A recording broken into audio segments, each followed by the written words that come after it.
In the far future of Warhammer 40,000, there's no peace, no comfort, no gentle end. Old age is not a season of wisdom. It is a curse of survival. Imagine a galaxy where to grow old is not a sign of victory, but a reminder that you've lived too long in a universe that wants you dead. There are no peaceful retirements, no warm homes filled with laughter, only the cold hum of machines, the stench of decay, and the endless echo of forgotten prayers. In the Imperium of Man, the elderly are not respected. They are relics, burdens, and reminders of failure.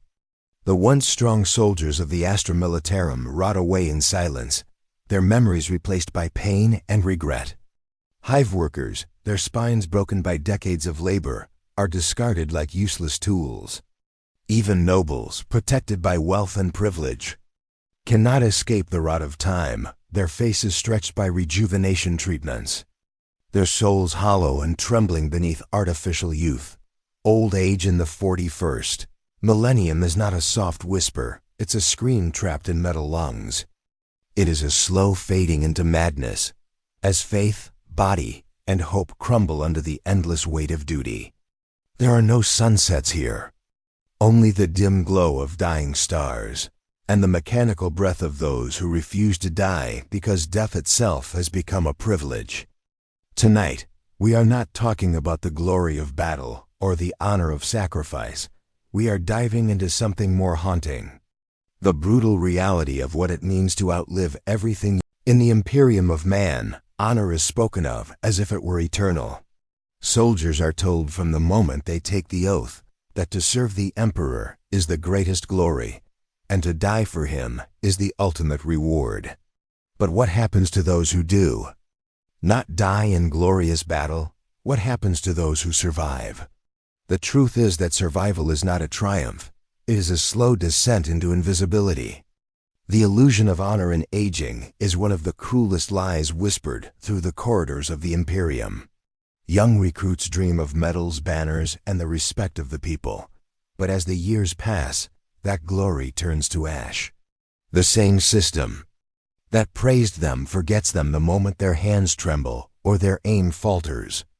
They are left to rot in the shadows of the same walls they once defended with pride.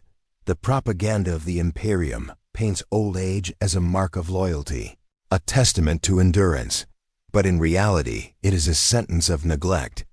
There is no honor in the eyes of the administratum clerk who stamps their retirement orders, no respect in the face of the decay officer who assigns them a cot in the hospice of the forgotten. The same citizens who once cheered their victories now avert their eyes from the broken, limping figures in the streets. The once shining armor they wore now hangs as a relic, rusting and dented, a cruel reminder of a time when they still mattered. They are told they have served their purpose, that the Emperor knows their sacrifice, but in truth, even their names will be erased from the records, their deeds lost beneath the endless bureaucracy and indifference of a decaying empire. To age in the Imperium is to witness the shattering of every ideal you once believed in. The sermons of priests that once filled you with purpose now sound hollow when spoken to a body that no longer obeys. You begin to see the lie that honor is not eternal, it is transactional. You are valuable only when you can fight, when you can bleed, when your suffering fuels the machine of war. Once you are too weak to serve, you become a burden. The system that raised you to worship sacrifice does not know what to do with you once you have nothing left to give.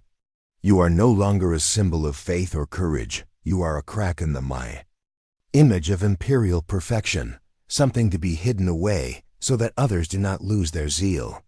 The illusion of honor becomes a cruel mirror reflecting everything you lost. You see young soldiers marching with the same fire you once had, and you almost pity them, because you know what awaits them when the fire dies. You remember their speeches about eternal glory and the Emperor's love, and you want to tell them that the Emperor does not see individuals, only the sum of their obedience. But you remain silent because in the Imperium, speaking truth is heresy, and heresy means death. So you sit in silence, watching as others repeat the same mistakes, believing the same promises that once kept you alive through endless battles. The illusion must survive, even if you cannot. Many of the aged cling to the rituals of honor, not because they still believe, but because it's all they have left. They polish their medals, recite prayers, and tell stories of victories that have long since been forgotten. It gives them a sense of meaning in a world that has stripped them of identity. They live surrounded by the relics of their youth, armor pieces, medals, a faded photo of comrades long dead, trying to convince themselves that their suffering meant something.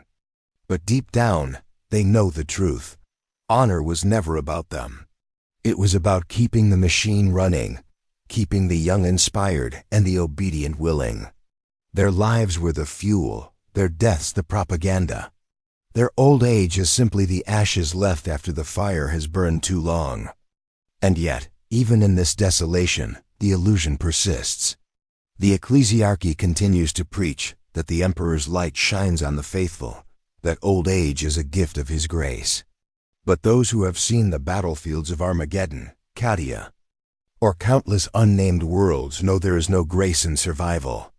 Their bodies are haunted by scars, and their dreams filled with screams. They have seen brothers torn apart by demons, comrades burned alive by plasma, and they carry that pain long after the banners have fallen. The priests can talk about purity and faith, but they do not know what it means to wake up every night to the sound of remembered war. For the old, honor does not bring peace. It brings ghosts. In the depths of hive cities, old veterans often gather in silent corners, not to boast, but to remember. There is no laughter, no pride, just quiet nods between those who understand. They share rations of corpse starch and a masek, trading stories not for glory, but to remind themselves that they once existed. Around them, the world moves on. Young enforcers march by without recognition. Administrative drones shuffle past, blind. To the men and women who once held the line so they could live. The illusion of honor is complete. It has erased them from history while making others believe they were revered. And in that forgetting lies the final cruelty. The Imperium depends on the myth of honor because without it, there would be no soldiers left to fight. But the reality is that the old are not honored, they are feared. They are living proof of the Empire's decay, a reminder that faith and loyalty lead only to pain. To the young they are unsettling, because they embody what the future truly holds, not eternal glory, but slow, inevitable ruin. So the system hides them, buries them in hospices, ships them to remote worlds, or sends them on one last doomed mission called a crusade of redemption. Anything to keep the illusion intact, to prevent the truth from spreading. In the end, the illusion of honor is not about respect, it is about control. It keeps billions obedient, willing to die before they can see the truth. It convinces them that suffering is noble, that dying young is holy, that growing old is still a blessing. But for those who have lived long enough to see through the lies, there is only silence. They understand that the banners fade, the hymns stop, and the emperor does not whisper their names in gratitude. They are the forgotten echoes of a dying empire, bound by duty, betrayed by faith, and imprisoned in the illusion they once believed was sacred. The forgotten veterans of the Imperium are living remnants of endless wars that never truly end. They were once the hammer of humanity, the shields that stood between extinction and survival. Their youth was consumed by battlefields that stretched across 1,000 worlds, their blood spilled to feed the machine of war. But when the fighting ends, when the thunder of bolters fades, and the banners are taken down, no one remembers their names. The Imperium has no room for nostalgia, only utility. And a soldier who can no longer fight becomes invisible, a ghost walking among the living.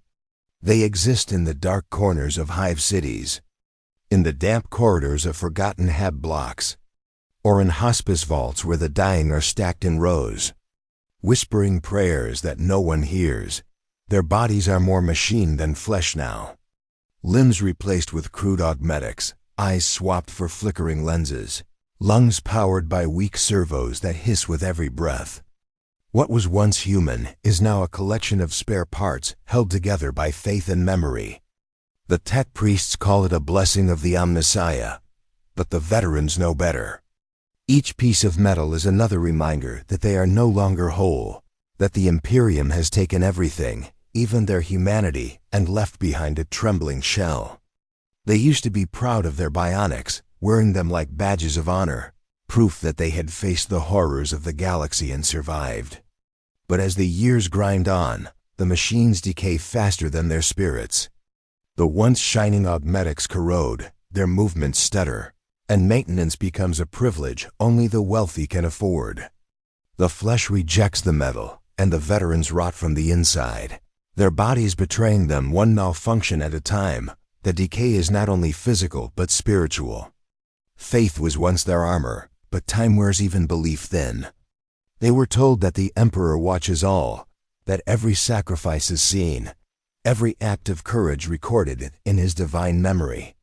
Yet, as the years pass and their bodies crumble, they begin to wonder if the Emperor ever saw them at all. They pray to statues that never answer, whisper litanies into the void, and wait for a light that never comes. The ecclesiarchy visits sometimes, reciting blessings to remind them that they are still part of the Emperor's plan, but the priests do not look into their eyes. They are afraid of what they might see there, the emptiness, the quiet despair, the realization that faith can die slower than flesh. Many veterans find themselves trapped in servitude long after their usefulness should have ended. Those who cannot afford retirement are reassigned to menial labor, guarding manufactorums, cleaning cathedral floors, or serving as targets in training exercises for new recruits. Their service records are lost or deliberately erased, and their ranks stripped away. A man who once commanded a regiment may now stand at a factory gate, begging for rations in exchange for another day of obedience. The machine of the Imperium does not stop for sentiment. It consumes everything, even the memories of those who built it. And so, the veterans work until their augmetics fail completely. Until they are no longer even worth recycling, some are consigned to the hospice worlds, where thousands of broken soldiers are shipped to die quietly. These planets are filled with endless rows of metal cots, each one occupied by a veteran waiting for the mercy of death.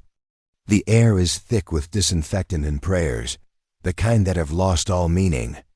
The Medicae servitors move from bed to bed, replacing fluids, adjusting tubes, never speaking, never feeling. The veterans talk to each other in hushed voices, their words trembling with half-remembered battles and faces of comrades long gone. Sometimes they tell stories to remind themselves they once mattered, but most of the time, they sit in silence, staring at the walls, listening to the endless hum of machines keeping them alive against their will. Death would be a release, but in the Imperium, even death is rationed. Those who escape the hospices return to the hive slums, but there they face a different kind of death. No one remembers their service. The young mock their scars, the administratum ignores their petitions, and the Arbites treat them as vagrants. The metals that once symbolized honor are now worthless trinkets traded for food or warmth. Sometimes in the lower levels of the hive, a few veterans form small brotherhoods, silent gatherings where they sit around a dim lumen and recite fragments of battle hymns. They share what little they have, watching over each other in a world that has abandoned them. But even those small communities eventually fade as one by one they die off, forgotten, unrecorded, unburied. The decay of body and soul is mirrored in the decay of memory. The wars they fought in are rewritten, their victories claimed by others, their sacrifices erased by bureaucrats. Histories are edited by scribes who have never seen a battlefield, and the veterans become myths or mistakes in the archives. Their names are lost in the endless data vaults of the administratum, buried under newer wars, newer heroes. To be forgotten in the Imperium is to die twice. The first death is of the flesh, the second is of remembrance. And this is the fate of almost every soldier who ever served. The Empire demands loyalty, but gives nothing in return but silence. There are those who refuse to fade quietly. Some veterans become mercenaries, fighting for scraps in the underhives or joining rogue traders who promise adventure and freedom. But even there, their decay follows them. They are no longer the unstoppable warriors they once were. Their reflexes dulled, their minds haunted by ghosts. Others turn to the cults that infest the shadows of the Imperium, trading faith in the Emperor for whispers of forbidden gods who promise release from pain. To the Imperium, these men are heretics. To themselves, they are simply tired of being forgotten. The line between faith and despair grows thinner with every passing year. There are also those who are kept alive by the Mechanicus for study, their bodies wired into machines for research or servitude. Some are reduced to servitors, their minds erased and repurposed, their bodies turned into tools. It is the final mockery of their service, to become a mindless machine after a lifetime of obedience. And yet, even as servitors, some whisper remnants of old battle prayers, faint echoes of the men they used to be. Their humanity lingers in the mechanical hum of their voices. Trapped beneath layers of programming and iron, the forgotten veterans are not rare. They are everywhere, hidden in plain sight. They are the old man sweeping the steps of a shrine, the limping worker in a factory line, the hooded beggar muttering litanies to no one. They are the living proof of what the Imperium does to those who serve it too long.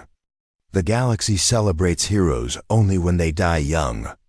Those who survive become burdens, shadows that remind others that loyalty has a price. The propaganda will never show their faces, because their truth would shatter the illusion of glory that keeps the Imperium alive.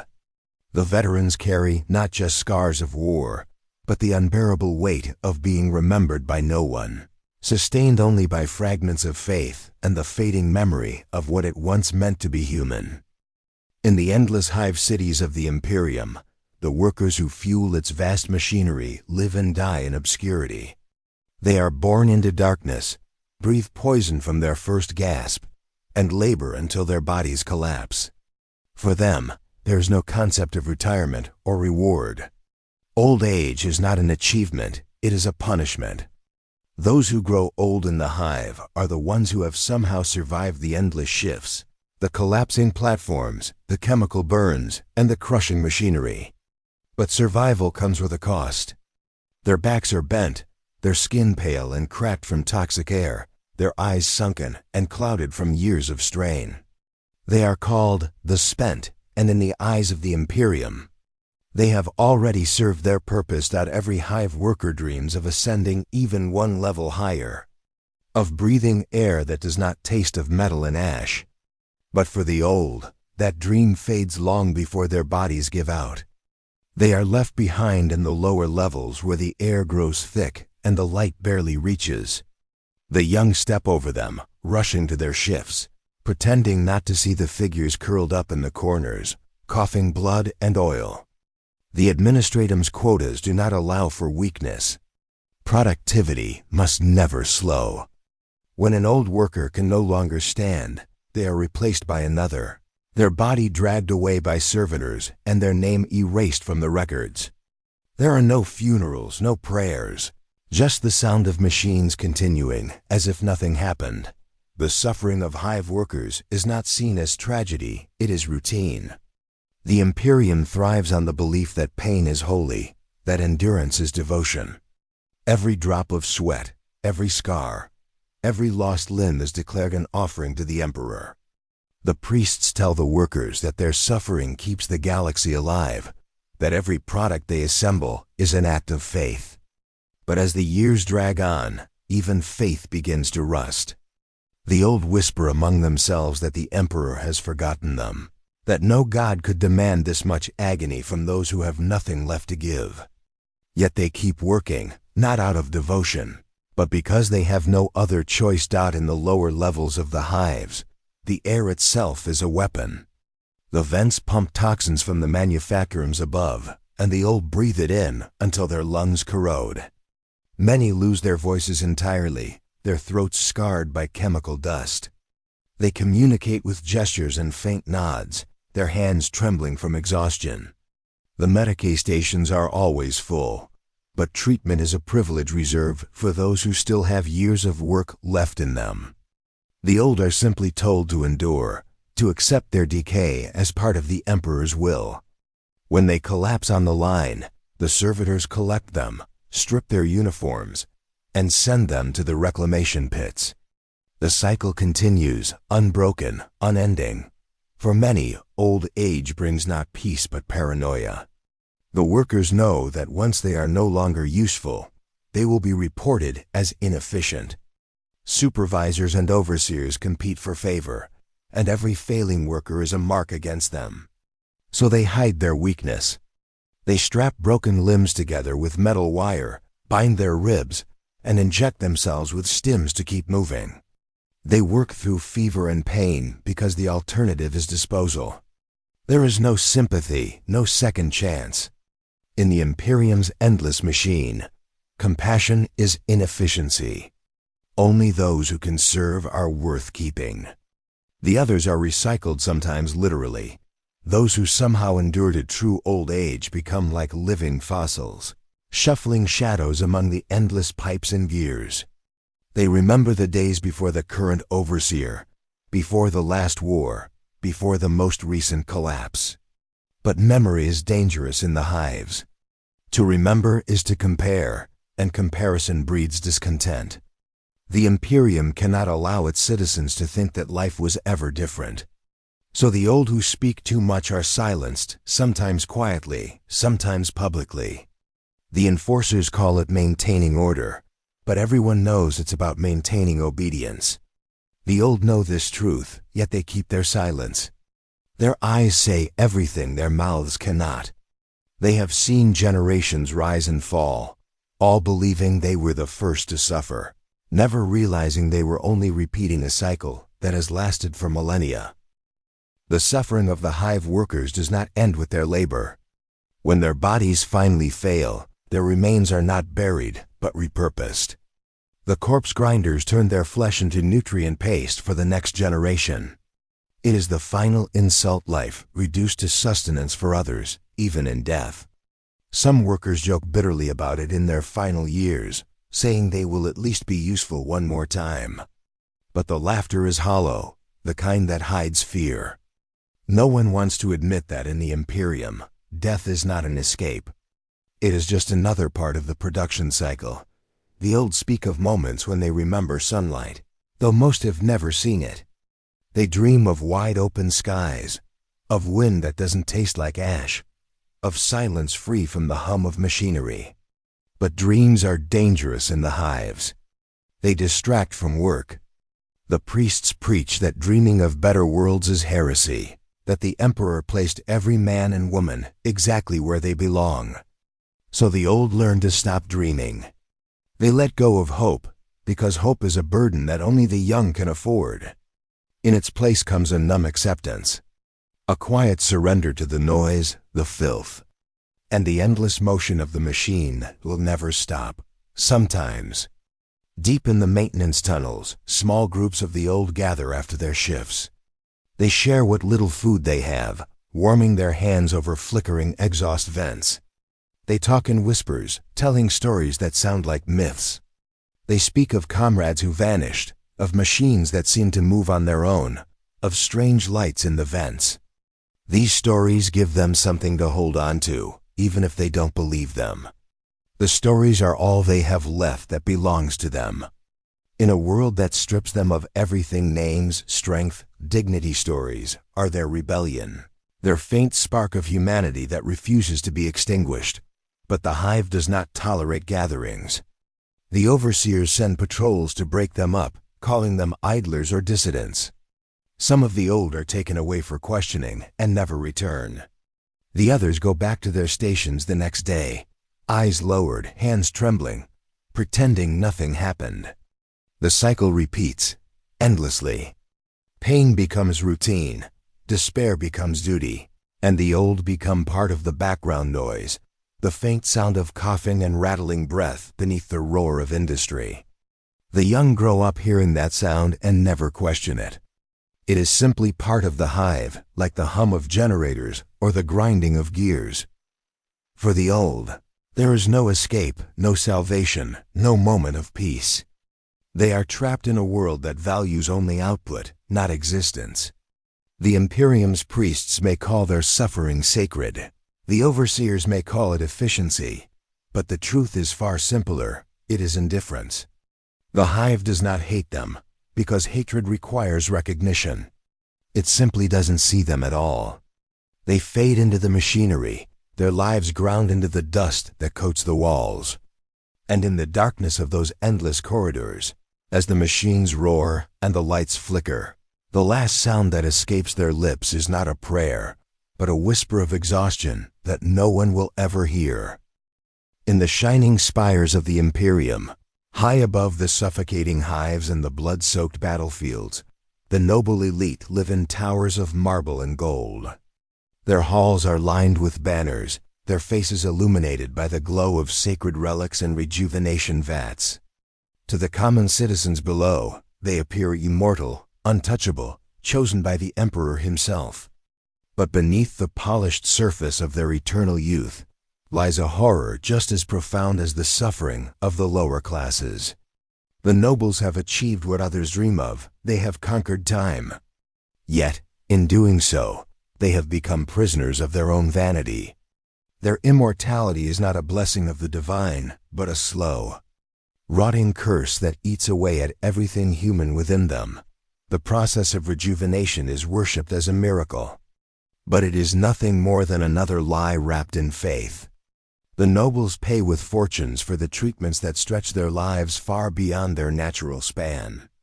Each session restores their flesh but steals something unseen, the softness in their eyes, the warmth in their laughter, the sincerity in their souls.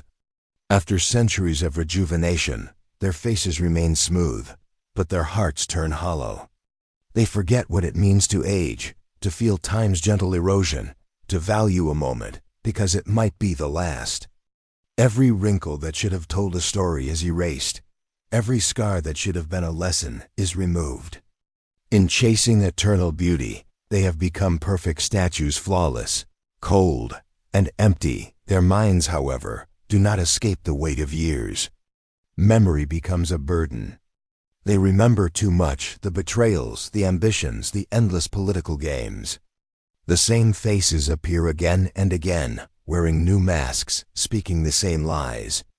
The nobles live long enough to see their dynasties rise and fall countless times, and yet they remain, stagnant and numb, trapped in a cycle that never ends. They attend the same banquets, drink from the same crystal goblets, toast to victories they no longer care about. They speak in rehearsed tones, their voices echoing with centuries of repetition. Behind every polite smile hides exhaustion, a desperate need to feel something real again. The noble houses claim to be the guardians of humanity's legacy, but their immortality has stripped them of empathy. They look down on the billions below and see not people, but resources. Their subjects are statistics, numbers on parchment, fuel for their wealth and comfort. To them, suffering is abstract, a distant concept mentioned in reports. They have not breathed the air of the hives in centuries, have not touched the soil of any world without protective gloves. Their existence is detached, sanitized, and sterile. They live in a perpetual illusion of control, believing themselves to be gods among mortals, when in truth, they are prisoners in gilded cages of their own making. Many nobles fear aging more than death itself. The thought of decay terrifies them, and so they become obsessed with the rituals of preservation. They surround themselves with mirrors, portraits, and sculptures that capture their eternal beauty. They commission artists to immortalize them in every century, desperate to prove to themselves that time has not won. But the more they fight age, the more grotesque their existence becomes. Their rejuvenated flesh begins to resist the treatments, growing pale and translucent, like wax stretched over bone. Their smiles are too perfect, their movements too precise. Servants whisper of strange odors in the chambers where treatments occur, of screams muffled by silken walls. The nobles call it refinement. Others call it madness. The cruelty of immortality is not in its length, but in its emptiness. When centuries pass like days, meaning dissolves. Love becomes impossible, for the nobles outlive everyone they could ever care for. Their marriages are political, their families tools of power. Children are conceived not out of affection, but necessity, to continue bloodlines and alliances. The bonds that once defined humanity, love, grief, sacrifice, are replaced with calculation. They watch their descendants die generation after generation, and each death chips away at what little emotion remains. They pretend to mourn, but inside they feel nothing. Their tears are rehearsed, their sorrow practiced, their grief hollow. Some nobles attempt to fill the void with excess. They drown themselves in pleasures unimaginable to the lower caste's feasts of mutated delicacies, forbidden art, performances that border on heresy. They chase sensations, seeking something that might awaken them from their numb eternity. But nothing satisfies. Every thrill fades, every indulgence becomes another dull repetition. Their palaces are filled with echoes of laughter that isn't real, with music that has no soul. Beneath the beauty lies rot, hidden under layers of silk and ceremony. Their immortality is not a gift, but a prison where nothing ever truly changes. And time itself becomes an endless mockery. There are those among the nobility who reject rejuvenation, choosing to let nature take its course. They are called fools or heretics by their peers. The others cannot understand why anyone would willingly embrace decay. But these rare individuals see something the rest cannot, the beauty in impermanence, the truth in mortality. They speak softly of balance, of the Emperor's true design, of the need to die so that others might live. Yet even they are not spared the Empire's scorn. Their defiance threatens the illusion, and so they are silenced, their names erased from the genealogies of their houses. The Imperium allows no deviation, not even among its highest ranks. To live forever is to obey forever. The Mechanicus plays its part in this endless performance of immortality. The Magi offer the nobles enhancements beyond the reach of common citizens' bionic organs, cloned limbs, mechanical hearts that beat for millennia. But every gift comes with a price. The line between flesh and machine blurs, and soon the nobles begin to resemble the very servitors they command. Their humanity fades behind golden masks and glowing eyes. They call themselves blessed, chosen by technology, but in truth, they are being devoured by it. The more they augment themselves, the less human they become. Their laughter carries a metallic echo, their touch is cold. Even their dreams are haunted by the whirring of gears and the pulse of machines that have replaced their blood. Greatest irony is that despite all their wealth, all their power, all their so-called eternal life, the nobles are terrified. Terrified of death, terrified of time, terrified of themselves. They surround their palaces with guards, fortresses, and armies, but none of it protects them from the truth. They cannot escape the slow decay of their souls. They watch the empire crumble from their towers and pretend it is eternal. They throw lavish celebrations while worlds burn below. They convince themselves that they are the chosen, that their longevity is divine proof of worth, even as they rot from the inside. The mirror always wins in the end, no matter how many times they rewrite their reflection in the quiet hours between banquets and ceremonies. When the lights dim and the servants withdraw, the immortals sit alone in their chambers. The laughter fades, the music dies, and for a brief moment, they see themselves as they truly are. Not gods, not chosen. Just remnants of humanity stretched too far, trapped in bodies that refuse to die. They stare into their mirrors, searching for the faces they once had, the people they once were. But the reflection that stares back is not alive, it is perfect, unchanging, and utterly empty.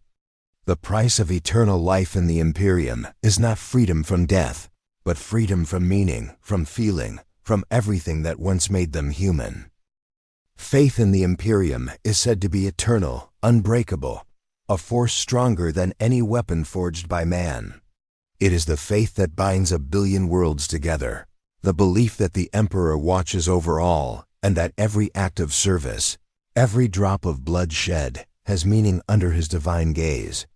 But for those who live long enough to see behind the veil, faith becomes something far more fragile. Time corrodes conviction as surely as rust consumes steel. The prayers that once ignited courage begin to sound like echoes of madness. The sermons lose their warmth, their promises turn hollow. The longer one lives, the harder it becomes to believe that the Emperor still listens, that he ever did.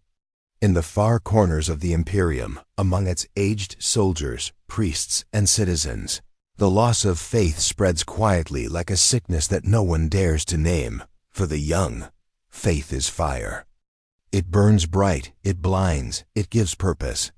They march into war or labor, believing that the Emperor's will justifies everything. They see miracles where there is only survival, blessings where there is only chance. But age brings perspective, and perspective is poison in the Imperium. The old have seen too much. They have watched planets fall despite their prayers, watched comrades die with the Emperor's name on their lips, watched corruption thrive under the banners of righteousness. They begin to realize that faith is not rewarded, it is demanded. It is a currency that must always be paid, no matter the cost, and once it is spent, there is nothing left. The endless repetition of hymns and rituals no longer brings comfort. It becomes noise, a way to fill the silence where belief used to. Live among the ecclesiarchy. The priests who have served for centuries feel this corrosion most acutely. Their lives are devoted to preaching hope in a galaxy that knows only despair. They bless the dead, absolve the sinners, and promise salvation to the dying, even when they themselves have forgotten what salvation means. Behind the altar, away from the congregation, they whisper doubts into the shadows. Some spend nights in prayer, begging for signs that never come. Others drink themselves into stupor, clinging to the illusion that faith is still within them. A few vanish entirely, walking into the wilderness of their worlds, leaving behind their relics and robes. The Church calls them heretics, but the truth is simpler: they are tired. They can no longer bear to speak words. They do not believe in the monasteries of the Ministorum. Ancient priests keep records of miracles that once inspired generations. But when they open those scrolls, they find inconsistencies, embellishments, stories written to fit the Empire's needs. They begin to understand that faith in the Imperium is not built on truth, but on necessity. It keeps the masses obedient, gives the dying a reason to die, and the living a reason to endure. It is a weapon as powerful as any bolter, a shield against rebellion and despair. Yet for those who see through it, it offers nothing. The Emperor's silence becomes deafening, his light dimmer with every passing century. The statues still stand. The candles still burn, but there is no warmth in them. The Emperor has become less a god and more an idea, a story repeated so often that no one dares to question it. For the common people, faith decays in smaller, quieter ways. A mother prays for her child to survive a plague, and when the child dies, she tells herself it was the Emperor's plan.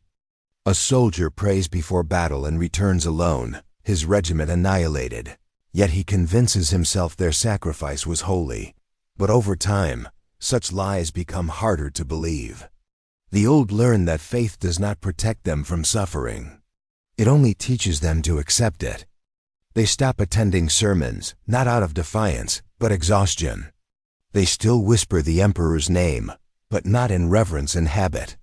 It becomes a reflex, an empty sound used to fill the gaps between fear and resignation in the cities of the Imperium. There are places where the loss of faith is almost tangible. The cathedrals are crumbling, their walls cracked, their icons blackened by soot. The priests speak louder to cover the silence of disbelief. They tell the people that their doubt is the voice of the enemy, that questioning is sin. But the old in the crowd do not listen anymore. Their eyes are distant, their hands still move through the motions of prayer, but their hearts are elsewhere. They have seen the emperor's church demand tithes from starving families, seen inquisitors burn villages in the name of purity, seen the faith used as a blade against its own believers. They no longer fear heresy because they no longer believe there is anything left to betray. Some of the old turn to forbidden paths in their search for meaning. They whisper to spirits, to unseen entities that promise answers where the emperor gave none. The ecclesiarchy calls it corruption, but for many, it feels like relief. To be heard, even by something dark, is better than eternal silence. In the depths of hive cities, small cults form in the shadows, built not on rebellion but despair. The members are often the elderly, the broken, the forgotten. They do not seek power or chaos, they seek understanding. They light candles not for worship, but for memory. They do not curse the emperor. They simply stop expecting him to care. Their heresy is not defiance, it is grief. The loss of faith is not always loud. It creeps in slowly, in the way prayers become shorter, the way hymns lose melody, the way eyes no longer rise to the heavens when tragedy strikes. It is the quiet resignation of a galaxy that has suffered too long to believe in mercy. And yet, the Imperium cannot allow this truth to surface. Faith must appear eternal, even when it is dead. The preachers scream louder, the statues grow taller, the punishments for heresy become harsher. The more fragile the belief becomes, the more brutally it is enforced. The old know this, and so they pretend. They mouth the prayers, bow their heads, and kneel before altars they no longer trust. They have learned that survival requires obedience, even when the soul has already surrendered. For some, the greatest pain is not losing faith in the emperor, but losing faith in humanity itself. They see the cruelty, the corruption, the endless wars fought in his name, and they realize that the emperor's light was never meant to save, it was meant to control. The realization is unbearable, so they withdraw into silence. They stop speaking of hope, stop teaching their children to pray. They exist, empty but obedient, keeping their thoughts hidden like contraband. In their eyes flickers the last fragment of what was once belief, now turned to quiet despair.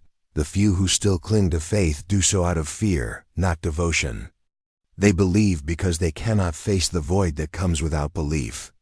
They tell themselves that the emperor must be real, because if he is not, then all the suffering, all the wars, all the deaths have been for nothing. This is the cruelest truth of all. The Imperium has built a universe where faith is both the only comfort and the deepest wound. The old understand this better than anyone. They have lived long enough to see miracles fade into machinery, to see devotion twisted into obedience. And though their lips still whisper the emperor's name, it is no longer in prayer.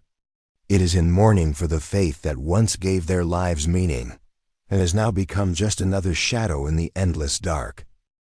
There comes a point in the life of every imperial citizen when the body has failed, the mind has dulled, and the galaxy has grown too cruel to endure. In the Imperium, old age is not a peaceful decline. It is a punishment drawn out by the will of an uncaring machine that devours its own children. The young are used for war, the middle-aged for labor, and the old are simply left to decay in silence. There are no golden years in the 41st millennium, only the slow erosion of what remains of humanity. Those who survive long enough to grow old often find themselves discarded, forgotten by a system that values only productivity and loyalty. They sit in the shadows of hive cities, their bones brittle, their lungs filled with ash, watching a world that no longer needs them. They once served, once believed, once sacrificed everything for the glory of the emperor. But now, as their bodies crumble, they realize that devotion does not grant mercy. It only delays the inevitable. In the lower levels of the hives, the elderly gather in small clusters, surviving off the scraps of the young and the mercy of the indifferent. They share stories of wars fought centuries ago, of victories that no one remembers, of comrades whose names have been erased from record. Their memories are their only possessions, but even those begin to fade. Disease stalks them, hunger gnaws at them, and the administratum does not care. The imperial bureaucracy does not see faces, only numbers, and numbers that no longer contribute are deemed expendable. Some are taken away for servitor conversion, their failing bodies stripped of flesh and fused with machines. Their final years spent not in rest, but in mechanical servitude, their thoughts reduced to fragments of code. For others, death comes slowly, in the dark corners of forgotten heb blocks, where the stench of rot is so common it no longer shocks anyone. Those who once served as soldiers face an even crueler fate. The Astra Militarum does not honor the old. It replaces them. The veterans who survive countless wars return to nothing. Their homeworlds have changed, their families gone, their deeds buried beneath new propaganda. They are not celebrated. They are inconvenient reminders of mortality in an empire that demands eternal sacrifice. Some try to re-enlist, driven by habit or desperation, but they are turned away as liabilities. Others join the ranks of the underhive enforcers, their trembling hands still clutching lasguns, their minds haunted by memories of battlefields where faith was the only weapon they had left. The lucky ones die quickly. The unlucky live long enough to realize that the Imperium they fought for has no place for them anymore on feudal and agri-worlds. The fate of the elderly is no kinder. The farmers who once toiled under twin suns are worked until their bodies fail, and then they are quietly replaced by younger hands. There are no pensions, no rest, no gratitude. When they can no longer lift tools or walk the fields, they are left to the mercy of the elements. Some die beneath the same sky they worked under all their lives. Others are taken by local enforcers to be recycled into nutrient paste, their remains turned into food for those still strong enough to labor. It is said that nothing in the Imperium is wasted, not even the dead. In truth, the old are consumed twice, first by duty, then by necessity among the nobility and the high-born. Old age is merely masked by artifice. They pour wealth into rejuvenation treatments, bionic replacements, and forbidden technologies to prolong their existence. But even they cannot escape decay forever. The more they try to preserve themselves, the more monstrous they become, skin stretched thin over metal, eyes replaced with lenses, organs kept alive by machines that whisper in binary. They call it eternal life, but it is closer to eternal suffering. The fear of death drives them to madness, and the arrogance of power convinces them that longevity is a reward, not a curse. Yet in their private chambers, beneath layers of augmentation and gold, they tremble like all mortals, haunted by the truth that even immortality is hollow in a galaxy where hope has long since died. There are worlds where the aged are revered not out of compassion, but out of superstition. Some see them as living relics, blessed by the Emperor for surviving so long. Pilgrims travel to touch their hands, believing that their endurance carries divine favor. But these elders know the truth. Their survival is not a blessing, it is a burden. They are trapped in a body that refuses to die, forced to watch generation after generation, consumed by the same endless cycle of war and obedience. Their so-called holiness becomes their prison. They are paraded through cathedrals, their withered faces painted with sacred oils, their every breath treated as a miracle. But when the crowds disperse and the candles are extinguished, they are left alone in silence, praying for a death that never comes. The Mechanicus treats old age differently. For them, the decay of flesh is simply a weakness to be corrected. The elderly are stripped of their humanity piece by piece, their bodies replaced with machinery until nothing organic remains.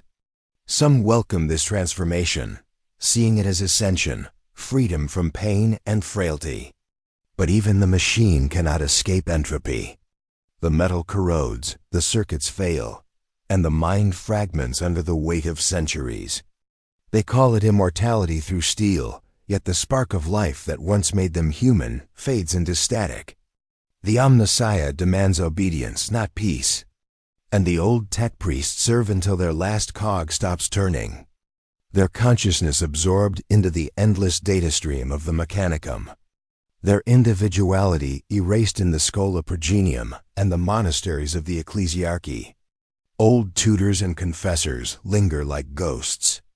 They have trained thousands of acolytes, shaped countless minds, yet none stay to remember them. Their voices weaken, their sermons grow shorter, their hands shake as they hold the emperor's scriptures.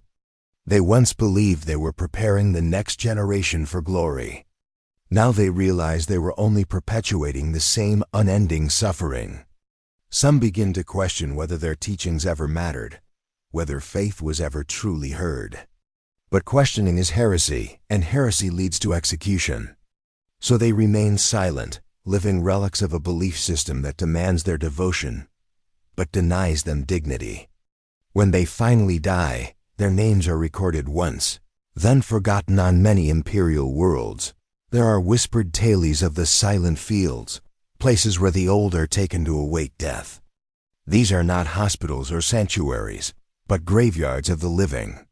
The infirm, the weak, and the unwanted are gathered and left under the open sky, surrounded by the ruins of forgotten wars. They do not scream or cry. They simply wait. Some die within hours, others linger for weeks, watching the stars fade behind the smog. The administratum claims such places do not exist, but the people know the truth. It is the Imperium's way of cleansing itself of weakness, of maintaining the illusion of eternal strength. Mercy is not a concept in this galaxy. Survival is all that matters, and those who can no longer serve have no right to live even among the Space Marines. Those demigods of war, old age brings its own curse. The gene seed keeps them alive for centuries, but it cannot save them from the slow decay of purpose. Veterans of 1,000 battles find themselves haunted by the ghosts of the fallen, their once perfect bodies failing, their reflexes dulling. They are entombed within dreadnoughts, their broken flesh sustained by machines, condemned to eternal warfare. They are worshipped as heroes, but in truth, they are prisoners of metal and memory, screaming silently inside sarcophagi that will never open. They do not die, they endure endlessly until the machine itself fails. To them, death would be a mercy denied in the grimdark vastness of the Imperium. Old age is not a victory, it is a slow defeat. It strips away pride, faith, and meaning until only survival remains. The old are not honored, they are used. Their wisdom is ignored, their suffering unseen, their existence reduced to statistics in an empire that feeds on endless sacrifice. They live long enough to understand the final truth of the 41st millennium, that in a galaxy ruled by death and duty, growing old is not a blessing from the Emperor, it is the most brutal punishment of all.